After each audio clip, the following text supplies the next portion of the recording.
السلام علیکم جی. اہل محبت اور محترمہ مریم نواز شریف صاحبہ چیف منسٹر پنجاب سے ایک ادنا سا سوال ہے. ہاں لیکن اس سوال سے پہلے آپ محترمہ مریم نواز شریف صاحبہ کی یہ ویڈیو اسٹیٹمنٹ ذرا سنیے گا please. Nawaz Sharif cancer hospital کی 5th سٹوری اب انڈر کنسٹرکشن ہے ماشاءاللہ. اور سرگودا انسٹیٹیوٹ آف کارڈیالوجی جو Nawaz Sharif institute of cardiology ہے وہ بھی آلموسٹ کمپلیٹ ہے.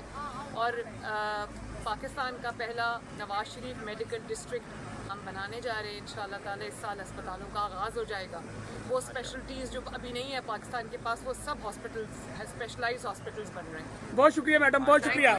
جی تو سوال یہ ہے کہ یہ جو حکومتی ایسٹس کو استعمال کرتے ہوئے میاں محمد نواز شریف صاحب میڈیکل ڈسٹرکٹ ٹیچنگ ہسپتال کارڈیالوجی ہسپتال بنائے جا رہے ہیں, یہ تکمیل تک پہنچنے کے بعد کیا سرکاری معاملات کے اندر عوام کو فیسیلیٹیٹ کریں گے یا تکمیل کے کچھ عرصے بعد, فنکشنل ہونے کے کچھ عرصے بعد آؤٹ سورس کر کے اپنے ہاتھ میں لے لیے جائیں گے؟